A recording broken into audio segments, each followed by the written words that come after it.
You joined us at Born Defense with in an advisory capacity, and we're tapping your wealth of knowledge, all these data points you have in your head from speaking to the highest level of government officials down to, communicating the needs of the mechanic on the ground. When we're talking about force projection, I mean, obviously the Air Force as, the biggest example historically of force projection and sort of the biggest outcome historically, maybe Nagasaki and Hiroshima was force projection at the greatest scale ever seen in human history, something that Caesar or Alexander the Great wouldn't even be able to imagine. And then the fact that we stopped and didn't go in and take over the world because we had leaders, we had a mission that stopped at the end game, which was to deter the future threat, to stop the current threat. What can we do as a company to use capital as a force projector?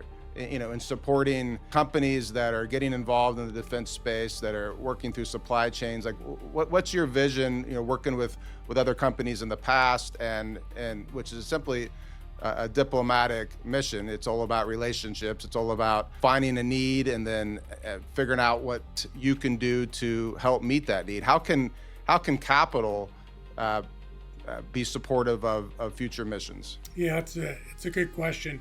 And it's kind of at the point of between politics, which is part of your diplomacy, business and regulatory compliance. Kind of all three come together. And the intersection of that is, politics are going to play out their way, and politics are how you back away from different aspects of, don't go any further than what you are. Iraq, different things, there's always going to be a political angle to when you start or when you end a particular conflict. And that's an important piece of it. Capital going into this really is a mechanism from a force projection perspective. It's how do you buy the right force projection? How do you purchase different, where do you put your capital in order to affect the proper elements of capability and capacity? Again, this goes back to this whole notion of deterrence. The companies can have an impact on how politics plays out too, but